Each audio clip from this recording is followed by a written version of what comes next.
Hi guys and welcome back to the channel Deepak Yadav Education. Welcome to the Daily Hindu News and Editorial Analysis of 12th of November 2022. तो guys आज है तारीख 12 नवंबर 2022 और है Saturday. देखेंगे आज के द हिंदू कंप्लीट न्यूज़पेपर को एनालाइज करेंगे। बट लेक्चर में आगे बढ़ने से पहले अगर आप लोगों को इस लेक्चर का पीडीएफ चाहिए तो क्या करना है, सबसे पहले डाउनलोड करना है टेलीग्राम, देन उसके बाद जाके सर्च बॉक्स में टाइप करना है Deepak Yadav education UPSC. As you can see guys आप लोग को ये वाला चैनल मिल जाएगा, उस पर क्लिक करना और जाकर इस चैनल को ज्वाइन कर लेना। देखो अगर आप लोगों को इस तरीके से ये चैनल नहीं मिलता है तो नीचे डिस्क्रिप्शन बॉक्स में पीडीएफ लिंक के नाम से एक लिंक दिया गया है। जैसे आप उस पर क्लिक करोगे ये चैनल ऑटोमेटिकली ओपन हो जाएगा, इसको जाके ज्वाइन कर लेना। ज्वाइन करने से फ़ायदा क्या होगा, यहाँ पर डेली बेसिस पर लेक्चर का पीडीएफ मिल जाता है, डेली करंट अफेयर के वीडियो का पीडीएफ मिल जाता है और डेली बेसिस पर बहुत सारे डिजिटल नोट्स मिल जाते हैं। नाउ बढ़ते हैं आगे बढ़ने से पहले हमेशा की तरह हम लोग अपने लेक्चर को एक मैप के क्वेश्चन के साथ स्टार्ट करेंगे। तो आज आप सभी लोगों को मैप में जाकर देखना है सेंट्रल अफ्रीकन रिपब्लिक को। तो अच्छे से इसको मैप में देखना क्योंकि ये न्यूज़ में है। फिर उसके बाद में आकर नीचे कमेंट सेक्शन में टाइप करना जिससे कि आप लोग इसको लंबे समय तक याद रख पाओगे। साथ ही साथ एक क्वेश्चन सॉल्व करेंगे जो कि यूपीएससी प्रीवियस ईयर साल 2021 के प्रीलिम्स में पूछा गया था। डेली बेसिस पर हम लोग यहाँ पर एक प्रीवियस ईयर क्वेश्चन को भी डिस्कस करते हैं। क्वेश्चन क्या बोलता है, बोलगार्ड 1 और बोलगार्ड 2 जो टेक्नोलॉजीज़ हैं ये किस चीज़ के कॉन्टेक्स्ट में मेंशन की गई हैं। Option A clonal propagation of crop plants, option B developing genetically modified crop plants, option C production of plant growth substances या फिर option D production of bio fertiliser. देखो मैं आपको बता दूं इस बोलगार्ड टेक्नोलॉजी के बारे में अभी हमने पढ़ा था कुछ दिनों पहले और इसी टेक्नोलॉजी से संबंधित एक और क्रॉप प्लांट न्यूज़ में था, आपको याद आ रहा होगा, तब भी मैंने इसके बारे में बताया था। तो 2021 में यहाँ पर ये प्रश्न पूछा गया था। तो इसका आंसर नीचे कमेंट सेक्शन में देना है। एटलीस्ट सभी को इसमें पार्टिसिपेट करना है जैसे मैं आप लोगों से डेली बेसिस पर बोलता हूँ। बाय द वे इसका जो करेक्ट आंसर है वो मैंने आप लोगों को टेलीग्राम पर प्रोवाइड करवा दिया है, वहाँ से भी चेकआउट कर सकते हो। और अगर वहाँ पर भी आंसर नहीं मिलता है, वैसे मिल जाएगा, नहीं मिलता है तो कोई बात नहीं, वीडियो के लास्ट में हम लोग इसके करेक्ट आंसर का डिस्कशन करेंगे। तो चलो शुभारंभ करते हैं और चलते हैं सबसे पहले थंबनेल वाले इंपॉर्टेंट आर्टिकल की तरफ। अच्छा, इस आर्टिकल को मैं आज से लगभग 2 दिन पहले डिस्कस कर भी चुका हूं, लेकिन अब क्या हुआ है ना, कल के इंडियन एक्सप्रेस के एक्सप्लेन सेक्शन पर इन्होंने डिटेल से एक बार और पब्लिश किया और अब और ज़्यादा चर्चा यहां पर इस आर्टिकल की हो रही है। तो मैं आपको बताता हूं कि गवर्नमेंट ने टीवी चैनल्स के लिए कुछ नए नियम को जारी किया है। तो वो जो नए नियम है, न्यू रूल्स एंड रेगुलेशंस हैं, वो हैं क्या, वो आपको पता होना चाहिए। ठीक है ना, इसको समझते हैं। देखो हुआ यहाँ पर यह है कि जो टीवी चैनल्स हैं ना, इनसे क्या बोला गया मैं आपको बता दूं। पहली बात, हमारे देश के अंदर अप्रॉक्स 870 के आसपास टीवी चैनल्स देखने को मिलते हैं। ऑब्वियस ये बात है, संख्या बहुत ज़्यादा है। तो इन टीवी चैनल्स को क्या करना होगा, हर रोज़ आधे घंटे के लिए अपने टीवी चैनल के ऊपर कुछ ऐसे कंटेंट को टेलीकास्ट करना होगा जो कि नेशनल इंटरेस्ट के पर्सपेक्टिव से हो, यानी कि हमारे देश के हित में हो। उसके बाद में यहाँ पर आप कह सकते हो कि वो पब्लिक सर्विस के लिए एक बेसिकली कंटेंट होना चाहिए, या फिर लोगों को कुछ ना कुछ वो अच्छा सिखा जाए, वो इस प्रकार से यहाँ पर कंटेंट होना चाहिए। वो कंटेंट की कैटेगरीज क्या होनी चाहिए वो भी यहाँ पर इन्होंने बताया है, आगे मैं आप लोगों को समझाऊंगा। तो क्या बोला गया, सभी टीवी चैनल से बोला गया कि हर रोज़ आपको आधे घंटे यानी कि 30 मिनट के आसपास कुछ ऐसा कंटेंट टेलीकास्ट करना होगा जो कि यहाँ पर नेशनल इंटरेस्ट कंटेंट यहाँ पर होगा। अब जैसे कि कैसा कंटेंट, तो यहाँ पर इन्होंने अलग अलग चीज़ें बताई हुई हैं।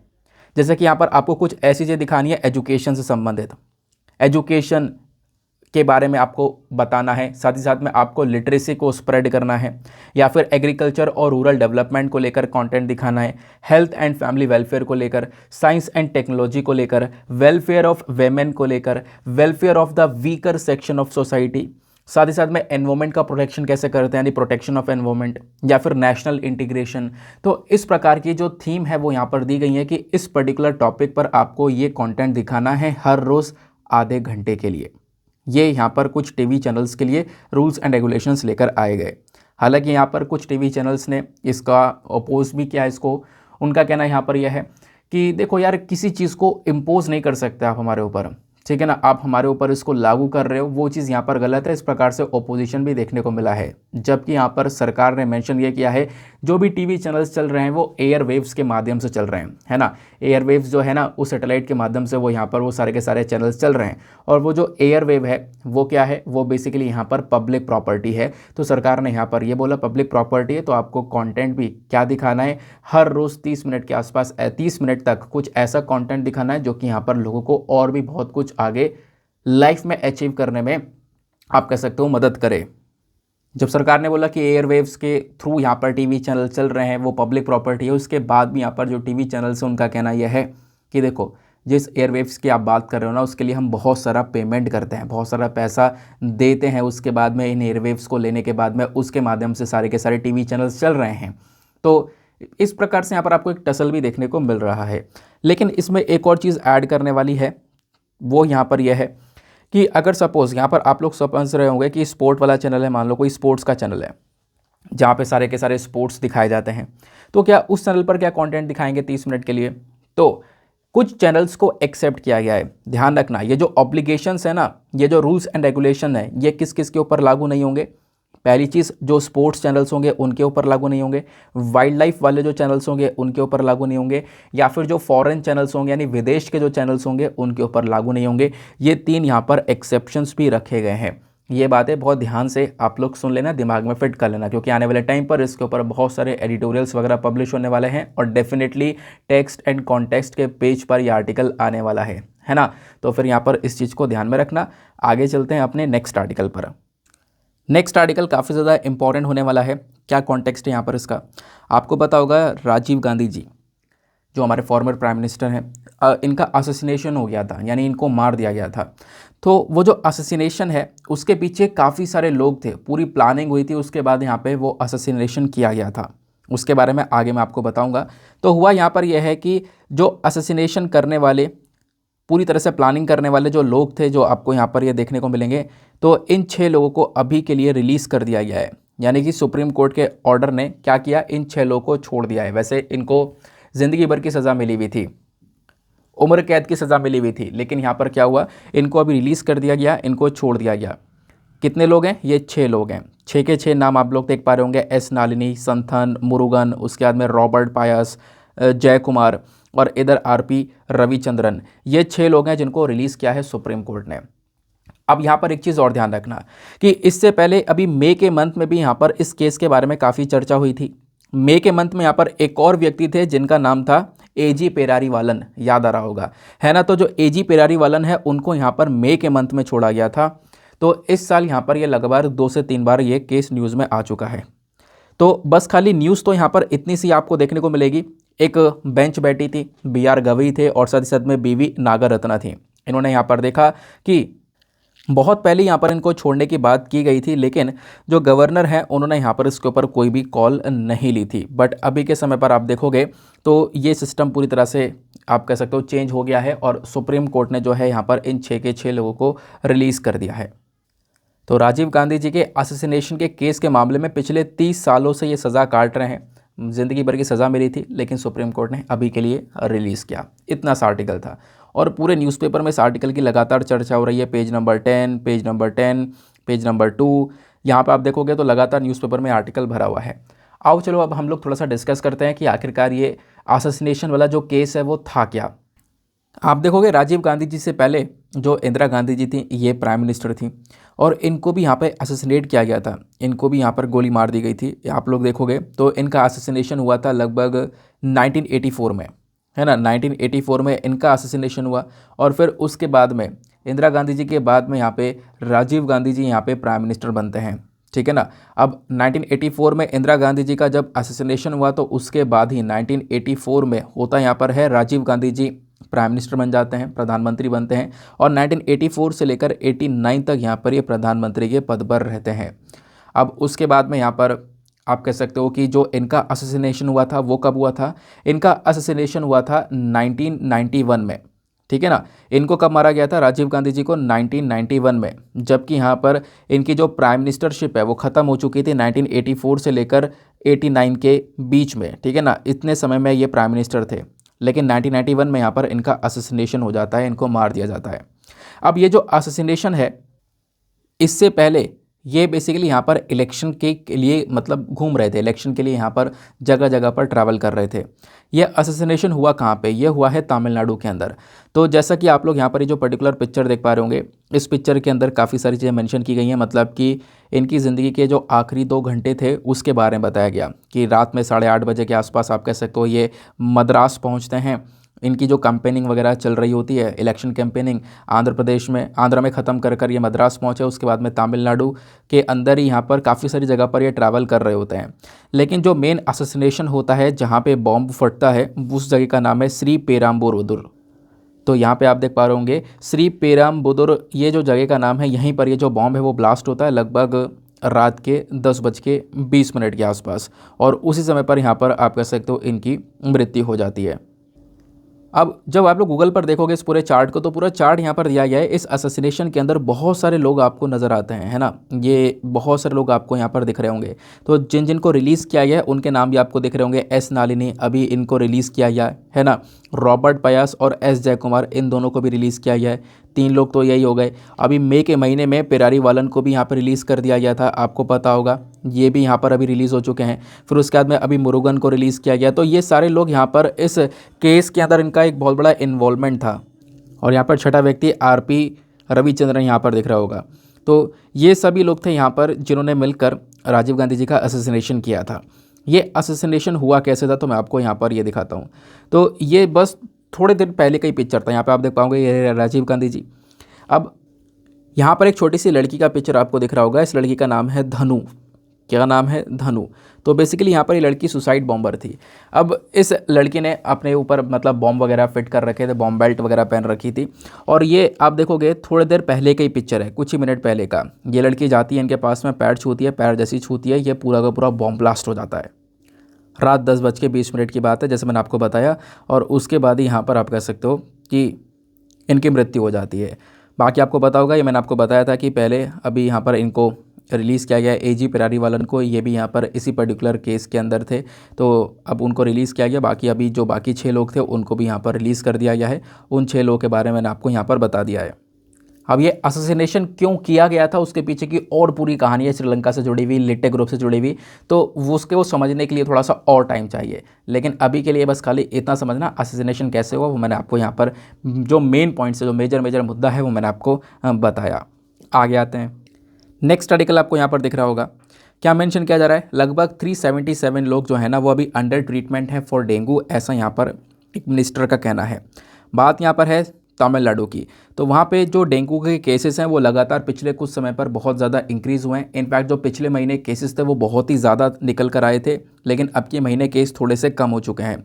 तो करंट टाइम पर बात करें तो लगभग 377 लोग या फिर आप कह सकते हो 400 के आसपास जो लोग हैं उनका ट्रीटमेंट चल रहा है, जो कि डेंगू से पीड़ित हैं, डेंगू से सफ़र कर रहे हैं। और इसी डेंगू की वजह से काफ़ी सारे लोगों की मृत्यु भी हुई है। 2017-18 में देखोगे तो तमिलनाडु के अंदर सबसे ज़्यादा मृत्यु हुई थी डेंगू की वजह से हमारे पूरे देश के अंदर। तो तमिलनाडु में डेंगू को लेकर हालात थोड़े से ज़्यादा ख़राब आपको देखने को मिलेंगे। बट अभी यहाँ पर फोकस यही है कि इस डेंगू से जो संबंधित जितने भी प्रॉब्लम्स हैं या फिर जिन भी लोगों की जान जा रही है उसको यहाँ पर पूरी तरह से रोका जाए और डेंगू को यहाँ पे ख़त्म किया जाए।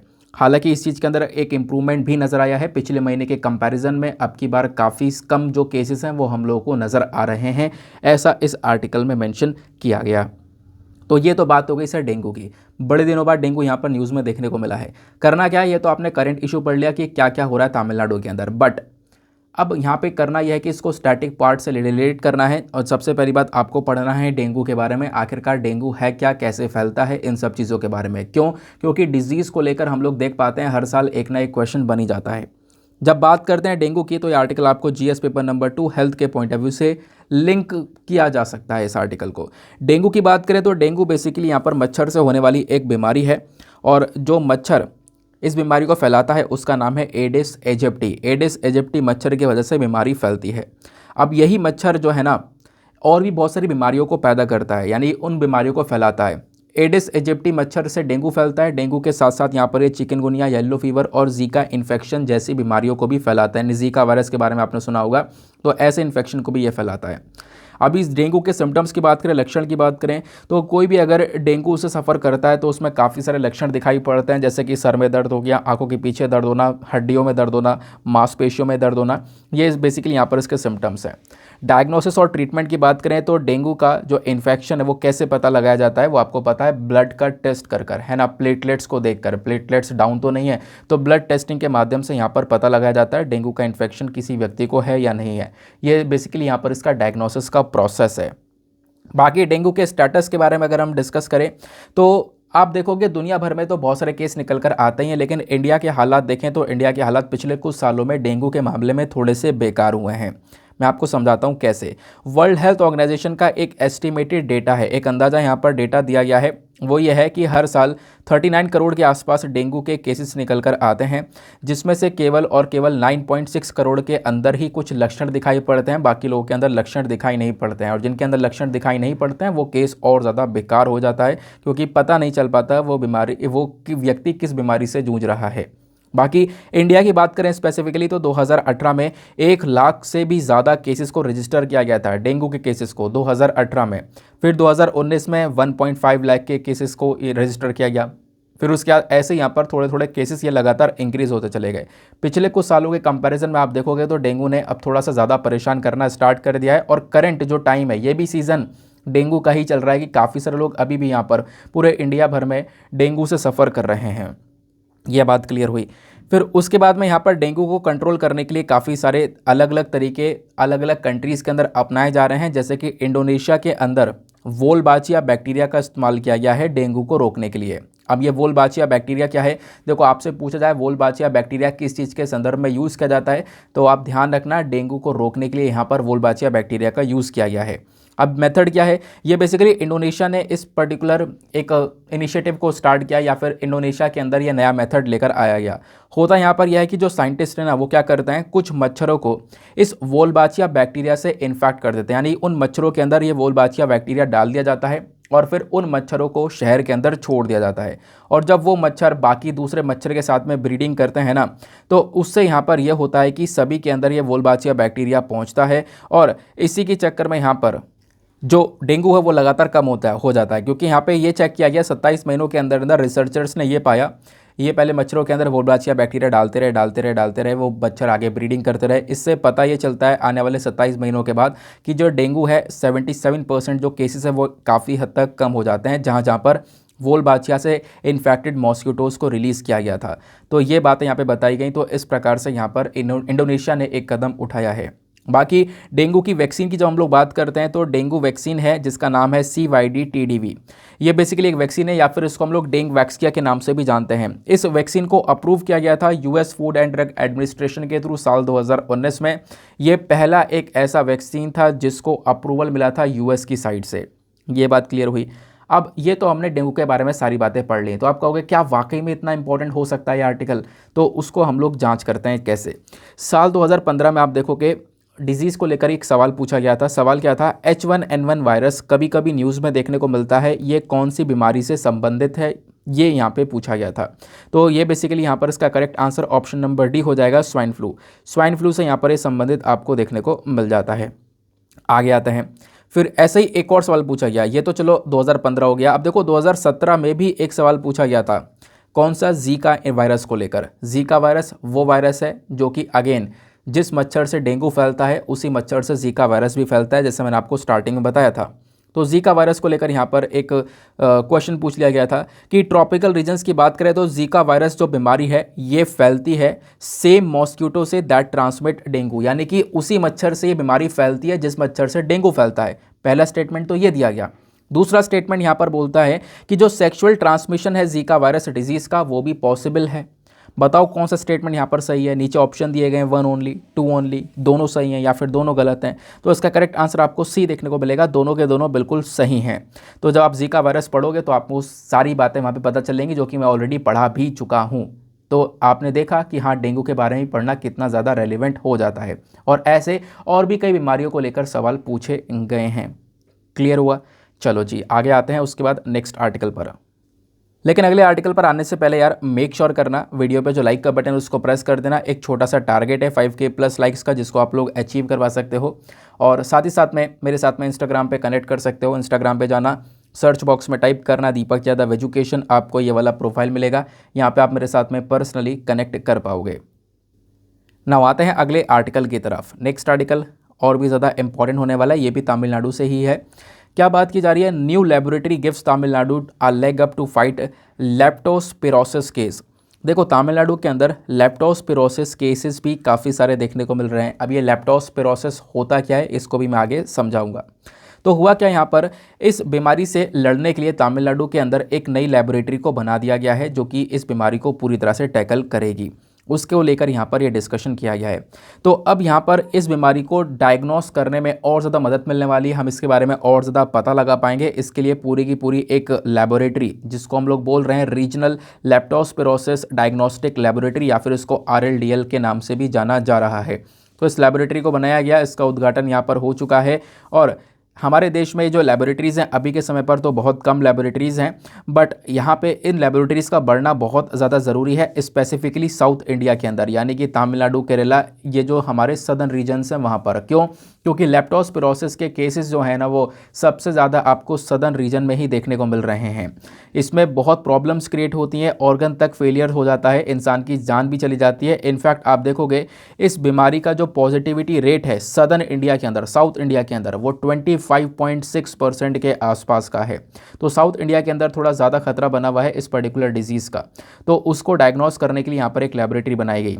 नाउ ये जो लेबोरेटरी है ना, इस प्रकार की लेबोरेटरी हमारे देश में केवल 9 लेबोरेटरी थी, अब आप कह सकते हो ये भी ऐड हो गई है। तो इस प्रकार की लेबोरेटरी 10 हो चुकी हैं, जो कि लेप्टोस्पिरोसिस केस को डायग्नोस करने में मदद करेंगी, पता लगाएंगे कि हाँ ये जो केस है वो लेप्टोस्पिरोसिस का ही है।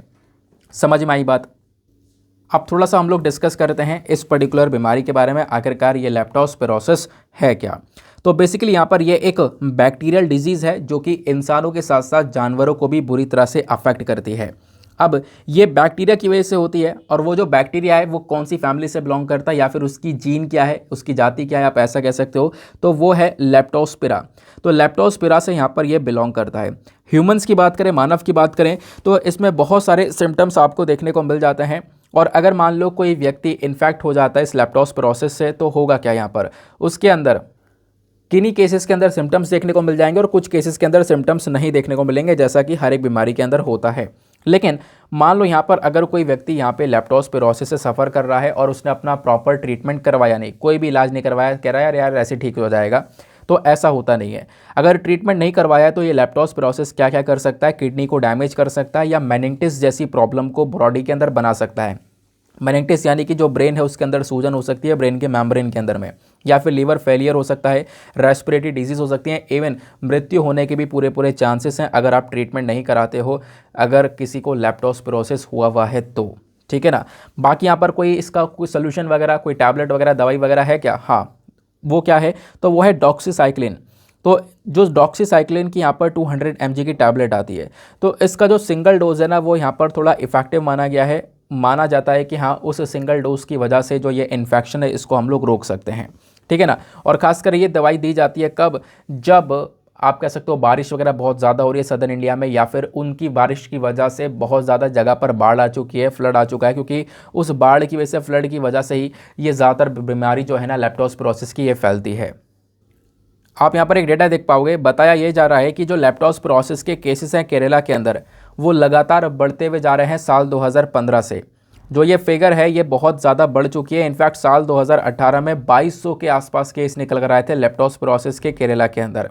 फिर उसके बाद में आप देख सकते हो कि वैसे तो जो केसेस हैं वो 1400 के आसपास निकलते थे, बट 2018 में केसेस बढ़ गए थे। क्यों? क्योंकि उस समय पर बहुत ज़्यादा भीषण बाढ़ आई थी केरला में।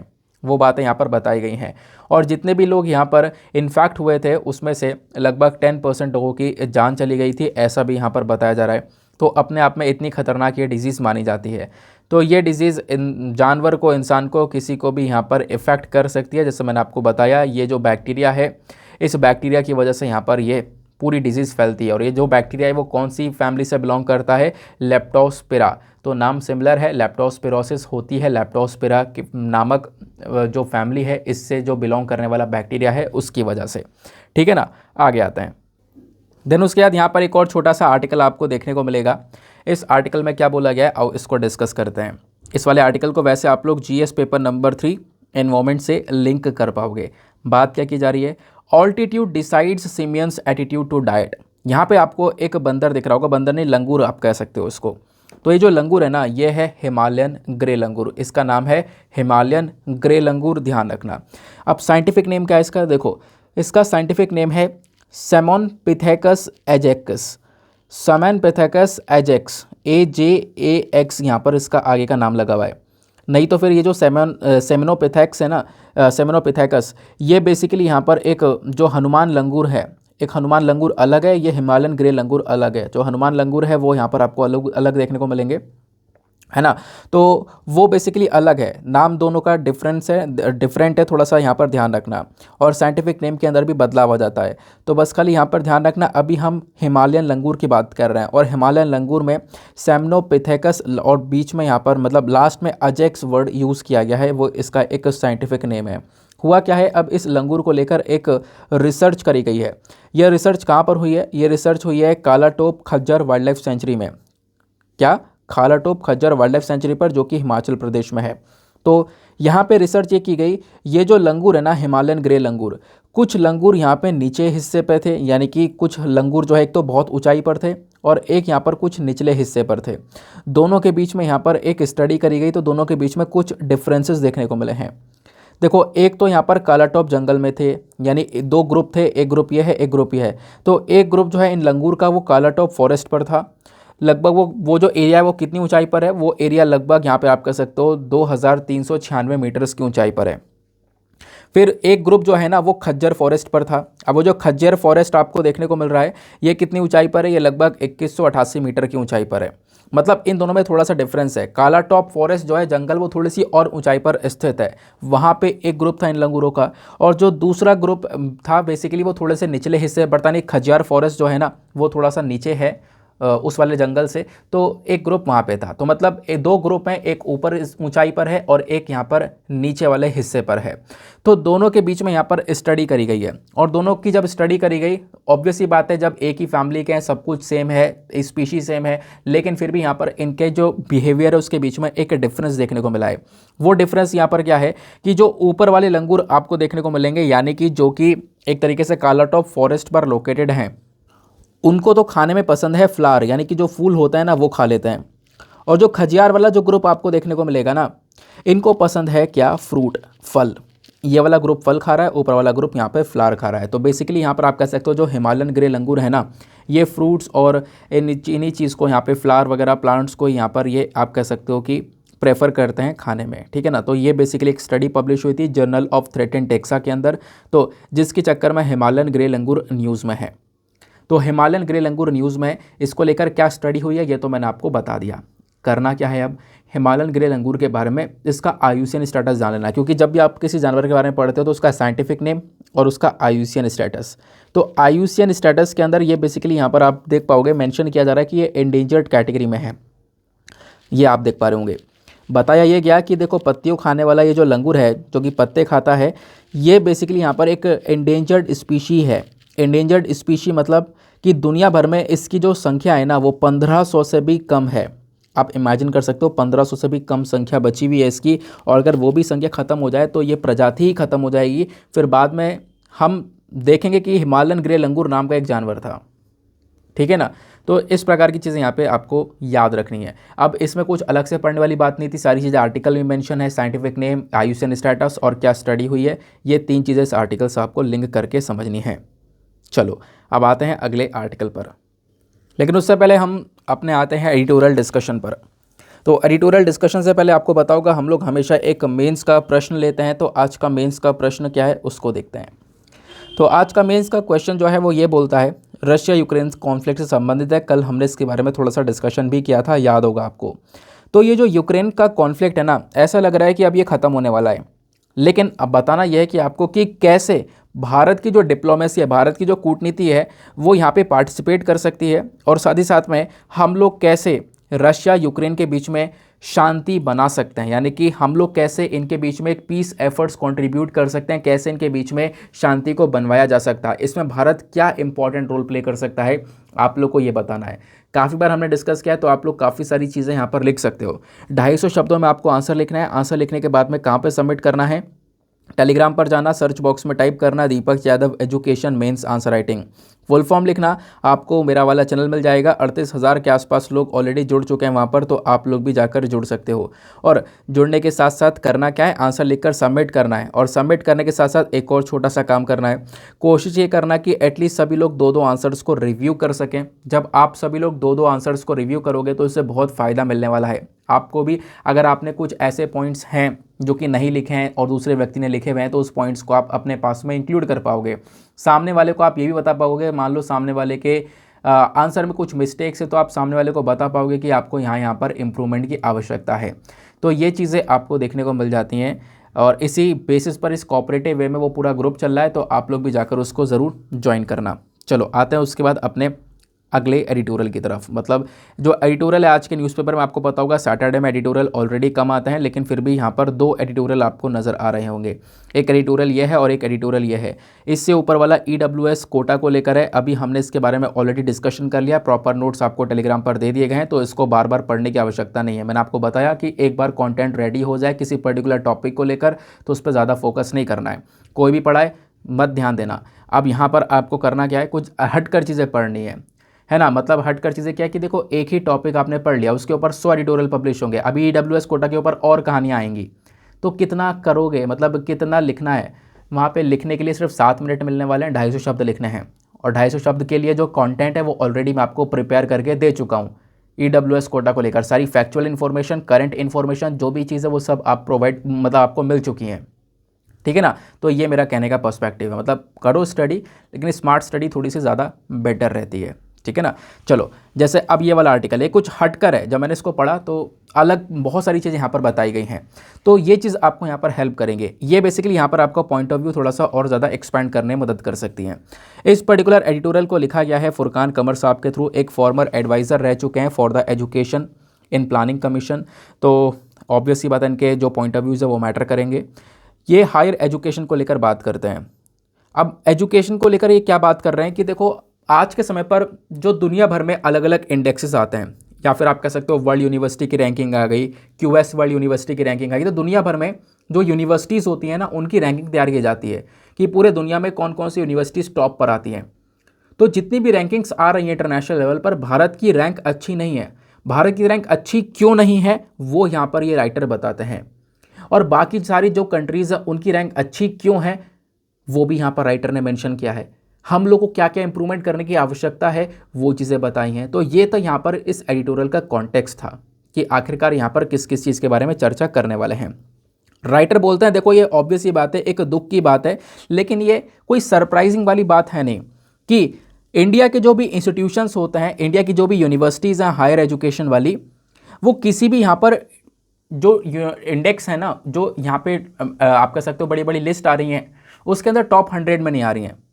फॉर एग्जांपल यहाँ पे बताया गया कि आप देखोगे वर्ल्ड यूनिवर्सिटी की रैंकिंग है, जब आप लोग देखोगे तो जो टॉप 100 यूनिवर्सिटीज़ हैं ना, क्योंकि वहाँ पे दुनिया भर की यूनिवर्सिटीज़ की रैंकिंग तैयार की जाती है, तो जो टॉप 100 की यूनिवर्सिटीज़ में निकल कर आई हैं, उसमें भारत की यूनिवर्सिटी का या भारत के इंस्टीट्यूट्स का नाम है ही नहीं, टॉप 100 के अंदर भी नहीं है। तो उसके बाद यहाँ पर आपको रैंकिंग देखने को मिल जाती है हमारी, टॉप 100 के बाहर हम लोग आ चुके हैं, ऐसा यहाँ पर बताया गया है।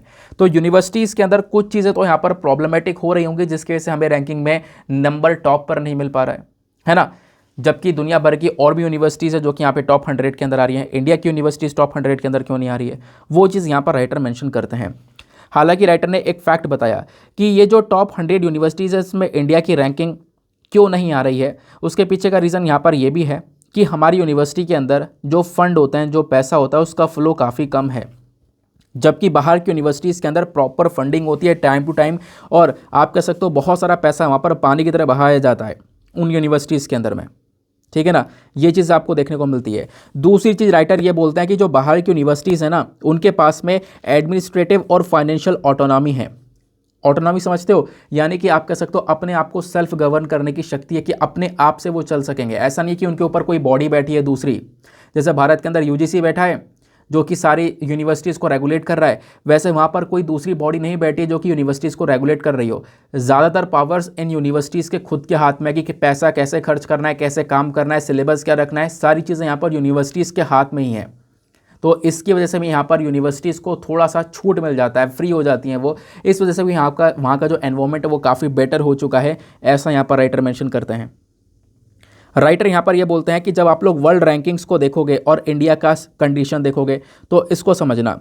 इंडिया के अंदर अगर हम बात करें तो बहुत सारी आप लोग देख, जैसे कि 2023 का जो एडिशन था क्यूएस वर्ल्ड यूनिवर्सिटी रैंकिंग का, इसमें भारत की केवल और केवल आपको 3 इंस्टीट्यूट्स देखने को मिलेंगे जो कि टॉप 200 में है, और 3 इंस्टीट्यूट देखने को मिलेंगे जो टॉप 300, मतलब कि जो हमारी रैंकिंग है ना वो 100 के बाहर ही आई है। 100 के बाहर ही हमारे किसी भी इंस्टीट्यूट को यहाँ पर रैंकिंग मिल पाई है। ऐसे यहाँ पर ये तो बात हो गई किसकी, ये तो बात हो गई थी वर्ल्ड यूनिवर्सिटी रैंकिंग की। अब दूसरी बात हो रही है टाइम्स हायर एजुकेशन की, यानी कि द रैंकिंग की। जब आप द रैंकिंग को देखते हो तो यहाँ पर भी जो इंडियन इंस्टीट्यूशंस हैं इनकी जो रैंक है वो 400 के बीच में आ रही है। हम सोच रहे हैं कि 100 से ऊपर आए, 100 के अंदर अंदर आए, लेकिन यहाँ पर 400 के अंदर आ रही है रैंक हमारी, तो यहाँ पे भी रैंकिंग खराब हो गई। फिर ऐसे ही और भी ढेर सारे इंडेक्सेस हैं जहाँ पर रैंकिंग इंडिया की लगातार खराब होती जा रही है, हमारी कोई भी यूनिवर्सिटी टॉप 100 के अंदर नहीं आ रही है। तो उसके पीछे का रीज़न यहाँ पर राइटर देते हैं। राइटर यहाँ पर ये बोलते हैं कि क्योंकि जो हमारी यूनिवर्सिटीज़ है ना, यहाँ पर प्रॉपर फंडिंग आपको नहीं देखने को मिलेगी।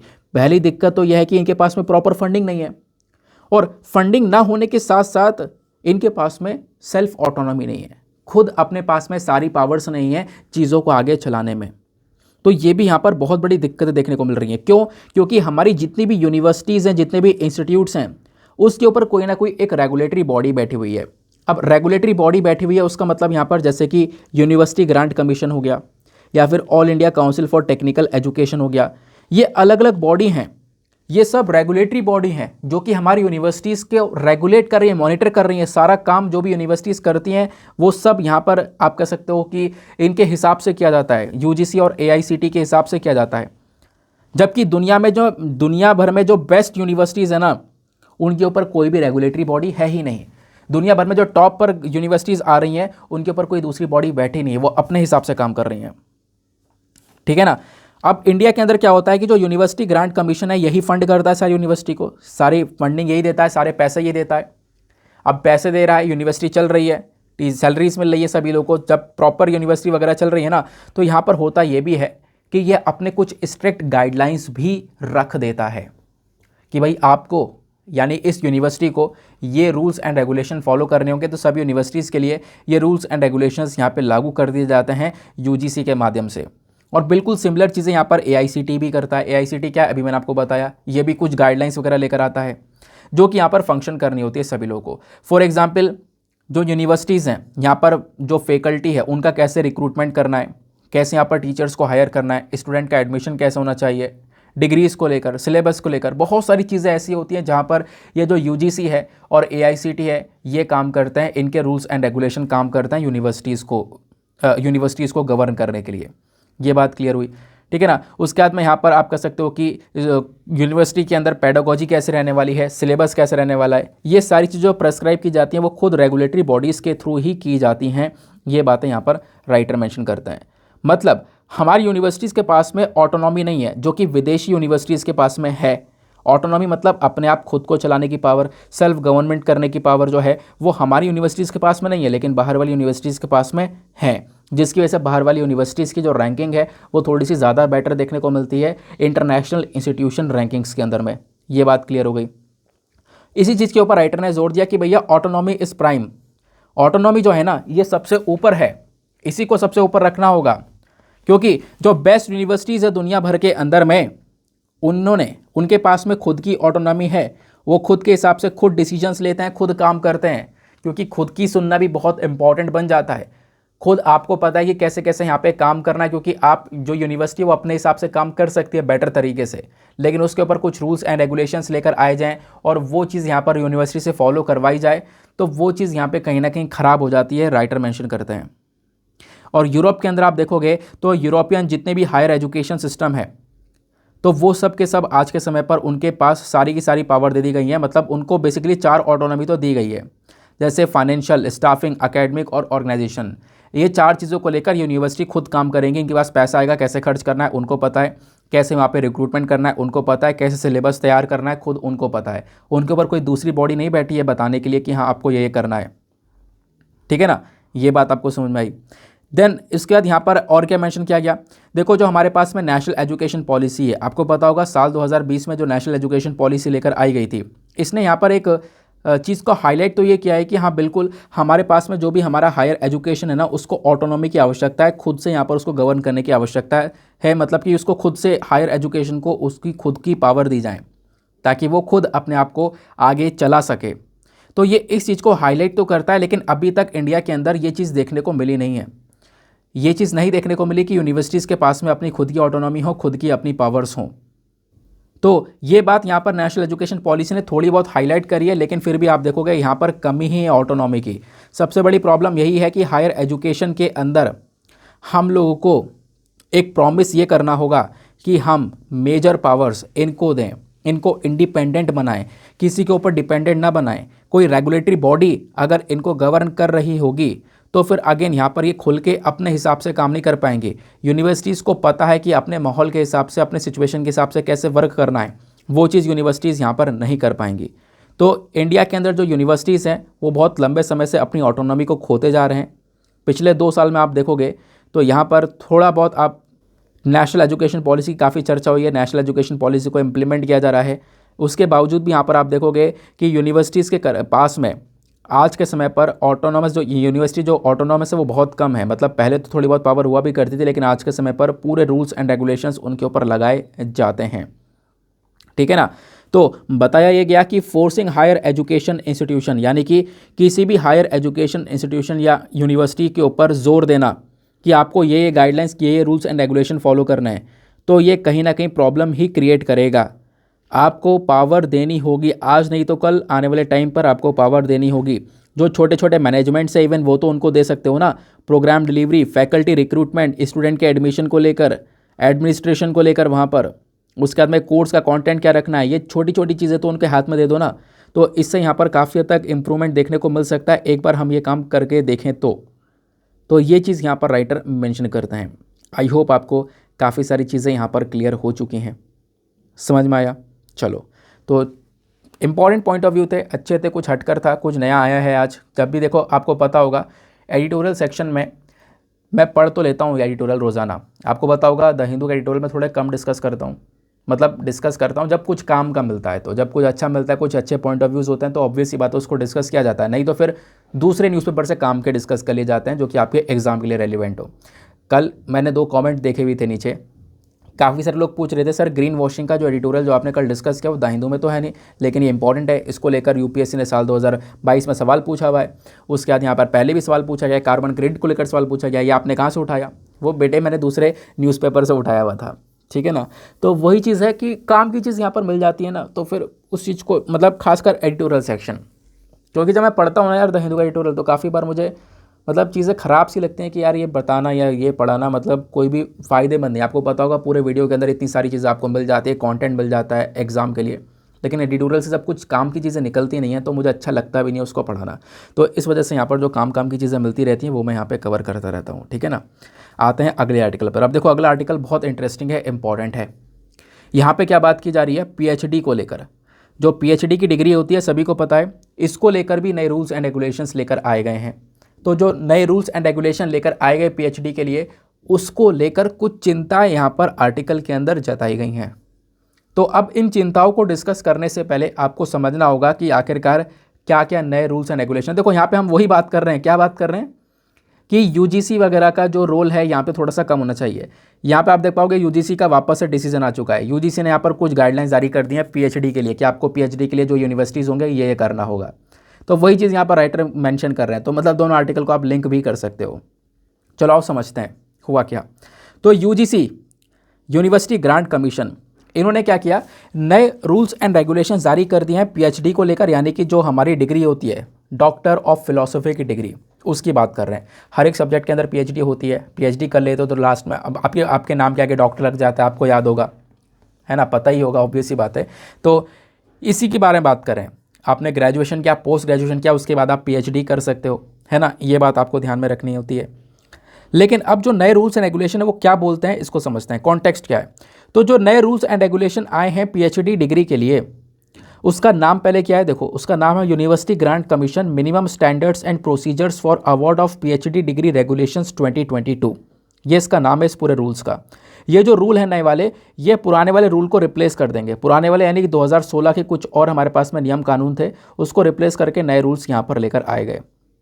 अब इन नए रूल्स के अंदर क्या किया जा रहा है, इन नए रूल्स के अंदर आप देखोगे तो ये जो यूजीसी है ना, इन्होंने यहाँ पर कुछ चीज़ें मॉडिफाई कर दी हैं, कुछ चीज़ें यहाँ पर चेंज कर दी हैं कि आप एडमिशन कैसे लोगे, कैसे यहाँ पर आपका इन्वॉल्वमेंट हो सकता है प्रोग्राम्स के अंदर, वो चीज़ें यहाँ पे बताई हैं। जैसे कि सबसे पहली चीज़, नंबर 1 पॉइंट, मान लो कोई भी विद्यार्थी है, कोई भी स्टूडेंट है जिसने अपने 4 साल का अंडर ग्रेजुएट कोर्स पूरा कर लिया, यानी ग्रेजुएशन 4 साल का पूरा कर लिया। अब 4 साल का जब ग्रेजुएशन पूरा हो गया तो वो डायरेक्टली भी एलिजिबल है कि वो इस डॉक्टरेट प्रोग्राम के अंदर एडमिशन ले ले। अभी क्या है, अभी आप ग्रेजुएशन करने के बाद में पीएचडी डायरेक्टली नहीं कर सकते, बीच में आपको पीजी यानी कि पोस्ट ग्रेजुएशन चाहिए। लेकिन अब यहाँ पर क्या चेंजेस करने की बात की जा रही है, चेंजेस ये करने की बात की जा रही है, जो स्टूडेंट्स हैं ना, ये क्या कर सकते हैं, यानी कि अपना ग्रेजुएशन 4 साल का ख़त्म करें, क्योंकि अब ग्रेजुएशन 4 साल का है, तो 4 साल का ख़त्म कर कर डायरेक्टली यहाँ पर ये डॉक्टरेट प्रोग्राम के अंदर एडमिशन ले सकते हैं, उसके लिए एलिजिबल हो पाएंगे। पहली चीज़ तो ये हो गई। दूसरा, जो भी कैंडिडेट हैं, जो भी यहाँ पर लोग पीएचडी करने के लिए जाएंगे, उनकी जो परसेंटेज है मिनिमम 75% यहाँ पर होनी चाहिए उनके इस ग्रेजुएशन के अंदर में, ये बात बताई गई। तो आप कहोगे 75%, और अगर 75% ना आई तो सपोज चलो यहाँ पर मान लेते हैं 75% अगर ना आई ग्रेजुएशन के अंदर, तो करना क्या होगा, आपको 1 साल का मास्टर प्रोग्राम भी करना होगा, है ना, 1 साल का, यानी कि जो आपका पोस्ट ग्रेजुएशन है वो मास्टर प्रोग्राम करना होगा, और उसके अंदर एटलीस्ट आपको 55% का स्कोर करना होगा। अगर 55% कर लिया है तो आगे आप यहाँ पर पीएचडी को आगे परस्यू कर सकते हो, मतलब पीएचडी कर सकते हो आगे, ठीक है ना। अब ये बात तो यहाँ पर आपने पहली गाइडलाइंस समझ ली। दूसरी गाइडलाइन यहाँ पर क्या है कि जो नए रूल है ना, ये क्या करने वाला है, ये एमफिल प्रोग्राम को डिसकंटिन्यू करने वाला है। होता यह है कि आप ग्रेजुएशन करते हो, पोस्ट ग्रेजुएशन करते हो, उसके बाद पीएचडी कर सकते हो, और पीएचडी के बाद भी यहाँ पर एक डिग्री ली जाती है एमफिल, मास्टर ऑफ फिलॉसफी, है ना। एमफिल की आपने सुना होगा कि मैंने इस पर्टिकुलर सब्जेक्ट में एमफिल किया है। तो इस नए रूल ने एमफिल प्रोग्राम को ख़त्म कर दिया, है ना। इस प्रोग्राम को, जो एमफिल वाला फिलॉसफी वाला प्रोग्राम है, उसी को यहाँ पर ख़त्म कर दिया है, ये बताया जा रहा है, ठीक है ना। अब आप कहोगे जिसके पास में डिग्री है एमफिल की, या फिर जो डिग्री कर रहा है वो, तो उसके लिए कोई प्रॉब्लम नहीं है। जिनके पास में डिग्री है कोई बात नहीं, जो कि यहाँ पे जो परस्यू कर रहा है एमफिल, जो अभी के समय पर कर भी रहा है, तो उसकी भी कोई बात नहीं है, आप यहाँ पर करते रहो, उसके बेनिफिट आपको मिल जाएंगे। लेकिन अब से यहाँ पर यह डिसकंटिन्यू हो जाएगा, ठीक है, ये बात हो गई। फिर नेक्स्ट गाइडलाइन के अंदर बताया गया, जो भी यूनिवर्सिटीज़ और कॉलेजेस होता है ना, ये बिल्कुल फ्री होते हैं कि अपने एडमिशन्स करवाएंगे कैसे। अब पीएचडी के अंदर एडमिशन होगा तो बेसिकली वो नेट के थ्रू होगा, नेशनल एलिजिबिलिटी टेस्ट के थ्रू, या फिर जेआरएफ, जो जूनियर रिसर्च फेलो क्वालिफिकेशन वाले लोग हैं वो हो सकते हैं, या फिर आप कर सकते हो एंट्रेंस एग्जाम के माध्यम से भी आप कर सकते हो, एडमिशन ले सकते हो। मतलब ये एग्जाम है, इस एग्जाम के माध्यम से आप पीएचडी के अंदर एडमिशन ले सकते हो। अब सपोज यहाँ पर कोई ऐसी इंस्टीट्यूशन है, कोई एक दूसरी संस्था है जो कि यहाँ पर खुद का अपना एंट्रेंस एग्जाम करवा रही है, यानी कि उनका खुद का एंट्रेंस एग्जाम है बच्चे का एडमिशन करवाने के लिए, तो वो जो कैंडिडेट्स हैं तब उनको ज़रूरत नहीं है नेट क्लियर करने की, है ना, ये नीट बोल दिया मैंने, सॉरी, तब उनको ज़रूरत नहीं है ये नेट क्लियर करने की। अगर किसी एक दूसरा एक, मतलब देखो, अगर आपको वैसे नॉर्मल एडमिशन चाहिए तो नेट वगैरह करना है, लेकिन अगर मान लो कोई दूसरा एक इंडिविजुअल इंस्टीट्यूशन है, एक अकेला ऐसा यूनिवर्सिटी है जो कि अपना खुद का एंट्रेंस एग्जाम करवा रही है ना, तो वो अपने हिसाब से बच्चे का एडमिशन करवा रही है, तो उस समय पर कैंडिडेट को ये नेट करने की ज़रूरत नहीं है, नेट का एग्ज़ाम लिखने की ज़रूरत नहीं है, या फिर नेट से संबंधित जो भी सिमिलर एग्जाम्स है उनको किसी भी एग्ज़ाम को करने की ज़रूरत नहीं है। आपका जो कॉलेज का एंट्रेंस एग्ज़ाम है आप उसी को अटैम्प्ट करो और वहाँ से आप यहाँ पर काम कर सकते हो, ठीक है ना। 50% आपका मेथोडोलॉजी का टेस्ट होगा और 50% आपका जो भी सब्जेक्ट होगा, जिस सब्जेक्ट में आप पीएचडी करोगे उसका यहाँ पर टेस्ट होगा। वो टेस्ट के बेसिस पर आप जाकर आगे आप अपना पीएचडी को मतलब आगे कर पाओगे, ठीक है ना। ये बात क्लियर हो गई। फिर उसके बाद में एक और नया रूल आपको देखने को मिलेगा, मतलब ये सारी गाइडलाइंस के अंदर एक और नई गाइडलाइन है। यूजीसी ने यहाँ पर एक नया रिक्वायरमेंट इंट्रोड्यूस कर दिया, एक नई चीज़ ऐड कर दी है। नई चीज़ ये ऐड कर दी है, पहले क्या हुआ करता था कि जो भी पीएचडी कर रहा है ना, उसको एक मतलब जो आर्टिकल्स होते हैं ना, ऑब्वियस सी बात है, आप पीएचडी कर रहे हो, एक रिसर्चर बन रहे हो, तो आपको आर्टिकल्स पब्लिश करने होते थे पब्लिकेशंस के अंदर में। लेकिन अब यहाँ पर ये ज़रूरत नहीं है, अब इसकी कोई भी रिक्वायरमेंट नहीं है कि आपको आर्टिकल पब्लिश करना ही करना है, वो आपकी मर्ज़ी। आप करते हो तो उसका बेनिफिट मिल जाएगा आपको, नहीं करते हो तो कोई बात नहीं, जाने दो, है ना। मतलब रिसर्च करने के ऊपर जोर नहीं दिया जा रहा है। तो आप समझ रहे होंगे पीएचडी के अंदर मेन चीज़ रिसर्च ही है, लेकिन अब यहाँ पर उस रिसर्च का मामला ही ख़त्म कर दिया गया। पहले ये था कि आपको रिसर्च करनी ही करनी है पीएचडी के दौरान, और उसके बाद में आपको अपना आर्टिकल पब्लिश भी करवाना है पीयर रिव्यूड पब्लिकेशंस के अंदर में। बट अब यहाँ पर कोई ऐसा आपके ऊपर जोर नहीं है, इसकी कोई रिक्वायरमेंट नहीं है। करना चाहो तो कर सकते हो, ना करना चाहो तो कोई बात नहीं, ठीक है ना। ये बात बताई गई। तो इसी को लेकर यहाँ पर ये तो गाइडलाइंस हो गई। इसके बाद एक और लास्ट में ये भी ऐड किया गया है कि चलो ये तो नॉर्मल स्टूडेंट्स के लिए हो गया। मान लो कोई वर्किंग प्रोफेशनल है जो कि कहीं पर जॉब कर रहा है, तो क्या वो पीएचडी नहीं कर पाएगा? क्या वो भी कर पाएगा। वर्किंग प्रोफेशनल्स भी अब पीएचडी के अंदर एनरोल कर पाएंगे। पार्ट टाइम पीएचडी के नाम से वो प्रोग्राम चलाया जाएगा। अब इसमें क्या होगा, जो इंस्टीट्यूट है ना, इनको यहाँ पे क्या करना पड़ेगा कि मान लो इनके पास में कोई वर्किंग प्रोफेशनल आया है पीएचडी करने के लिए, तो वो इंस्टीट्यूट नो ऑब्जेक्शन सर्टिफिकेट मांगेगा। मतलब देखो होगा क्या कि देखो मान लो जो भी कोई भी कैंडिडेट है, जहाँ पर भी वो काम कर रहा है, तो जहाँ पे भी वो काम कर रहा है ना, तो उसको वहाँ से अपना नो ऑब्जेक्शन सर्टिफिकेट को लेना होगा। और अगर उसके पास में एनओसी आ जाएगा, उसमें क्लियरली मेंशन होगा तो यहाँ पे कि हाँ ये अपनी स्टडी कर सकता है पार्ट टाइम के बेसिस पर, तो वो इंसान यहाँ पे काम तो कर ही रहा है, उसके बाद पार्ट टाइम अपनी पीएचडी भी कर सकता है। तो यहाँ पे जो भी वर्किंग प्रोफेशनल्स हैं उनके लिए भी यहाँ पर एनओसी के माध्यम से इस चीज़ का एक सोल्यूशन लेकर आया गया। तो ये कुछ रूल्स एंड रेगुलेशंस आपको देखने को मिल जाते हैं, लेकर आए गए। लेकिन तो आप कहोगे कि ये तो सब हमने डिस्कस कर लिया कि चलो क्या क्या नए नए रूल्स आ गए हैं, लेकिन प्रॉब्लम यहाँ पर क्या है? प्रॉब्लम यहाँ पर यह है कि इन नए रूल्स एंड रेगुलेशन को लेकर कुछ कंसर्न दिखाया जा रहा है, कुछ चिंता वाली बात यहाँ पर की जा रही है एडिटोरियल के अंदर। पहले तो यार देखो वही चीज़ बताई गई जो कि मैं आपके साथ में ऑलरेडी डिस्कस कर चुका हूँ। मैं डायरेक्टली काम की बात बताता हूँ आपको बिना टाइम वेस्ट करे। काम की बात यहाँ पर यह है, एडिटोरियल के अंदर क्या कंसर्न दिखाया जा रहा है, चिंता की बात यहाँ पर यह है कि जो नए रूल्स एंड रेगुलेशन है सही है, बिल्कुल चलो सब कुछ बढ़िया है, लेकिन आपको रिसर्च वाला ऑप्शन नहीं हटाना चाहिए था। क्योंकि यहाँ पर जो क्वालिटी ऑफ रिसर्च है ना, वही मैटर करती है पीएचडी के अंदर, और आपने यहाँ पर इस क्वालिटी ऑफ रिसर्च का रिक्वायरमेंट खत्म कर, जिसको करना है कर ले, जिसको नहीं करना नहीं करना, ठीक है ना। तो जो रिसर्च है ना, उसको सबसे पहली बार आपको रखना था, सबसे ऊपर रखना था। लेकिन यहाँ पे जो पुअर क्वालिटी ऑफ रिसर्च रहेगी ना, इसका कोई मतलब नहीं होगा कि आगे यहाँ पे पीएचडी कोई कर सके। तो मतलब जो स्टूडेंट्स हैं ना, इनको पहली बात तो ज़रूरत थी कि हाँ बिल्कुल रिसर्च किया जाए, इससे काफ़ी कुछ यहाँ पर सीखेंगे, अपनी रिसर्च को पब्लिश करें आगे। लेकिन आपने जो मैंडेटरी रिक्वायरमेंट ख़त्म कर दिया है, इससे यहाँ पर क्या होगा, इससे यहाँ पर कोई इनोवेशन ज़्यादा होगा नहीं, है ना। इससे यहाँ पर ज़्यादा इनोवेशन देखने को मिलेगा नहीं। और फिर कुछ चिंता यहाँ पर यह व्यक्त की जा रही है कि सर देखो, अगर आप यहाँ पर इस मैंडेटरी रिक्वायरमेंट को ख़त्म कर देते हो ना, तो इससे जो क्वालिटी है रिसर्च की वो बहुत ज़्यादा डाउन हो जाएगी, और पीएचडी जाना ही जाता है रिसर्च के लिए, और आपने यही चीज़ यहाँ पर ख़त्म कर दी है। आपको स्टूडेंट्स को एंकरेज करना चाहिए था कि हाँ स्टूडेंट्स रिसर्च करें और अपनी जो रिस्पेक्टेड रिसर्च है उसको कहीं पर पब्लिश करें, लेकिन वो चीज़ें आज के टाइम पर ख़त्म कर दी गई। तो यहाँ पर इस चीज़ को लेकर थोड़ा सा कंसर्न दिखाया गया, बाकी सब कुछ यहाँ पर सही बताई गई हैं, ठीक है ना। तो इसके लिए थोड़ा बैकग्राउंड समझना ज़रूरी था, वो सारा बैकग्राउंड मैंने आपको ऑलरेडी प्रोवाइड करवा दिया है।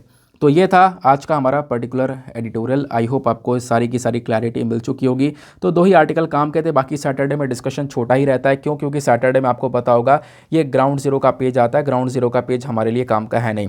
बाकी मैंने आपको राजीव गांधी जी वाला केस जो है वो बता ही दिया है, इसको लेकर काफ़ी सारे आर्टिकल्स है, भारत जोड़ो यात्रा और ये और वो, ये आपके लिए काम का है नहीं कुछ भी, ठीक है ना। बाकी मेंस का प्रश्न मैंने आपको दे दिया है और छोटे आर्टिकल्स कवर कर ही दिए हैं।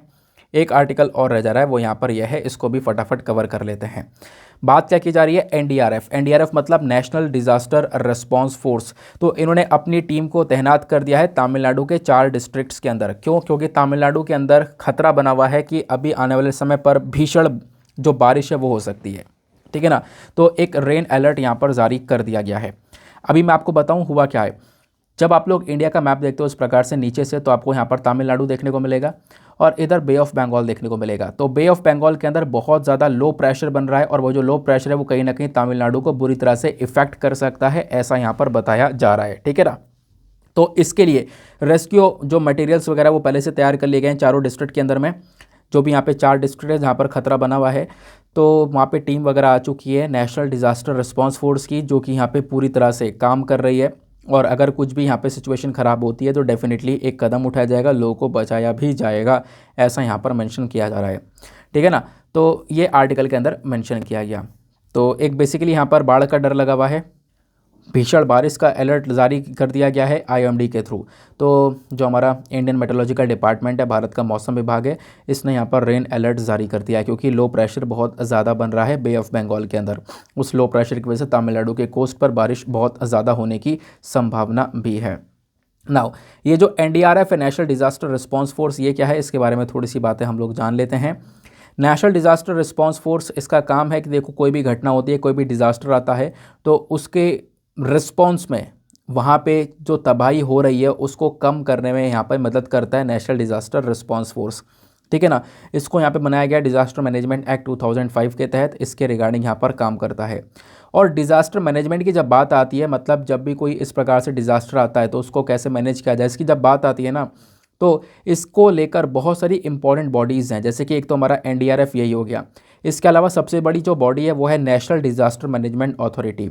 ठीक है ना, इसके जो चेयरमैन होते हैं वो हमारे प्राइम मिनिस्टर होते हैं। ये सबसे बड़ी बॉडी होती है जो कि इस प्रकार के डिज़ास्टर को रोकने का काम करती है, इस प्रकार के डिज़ास्टर से ज़्यादा कोई नुकसान ना हो इसके ऊपर ध्यान रखती है। ठीक है ना, बाकी आईएमडी की बात करें तो आईएमडी ने यहाँ पर अलर्ट जारी किया है। इस अलर्ट के बारे में ज़रूर से जान लेना, आपके लिए बहुत इंपॉर्टेंट है ये, क्योंकि आपको पता होगा अब की बार मेंस के अंदर आईएमडी के इस कलर कोडेड अलर्ट के बारे में पूछा गया था कि कलर कोडेड अलर्ट के बारे में आप क्या जानते हो, इसको बताओ।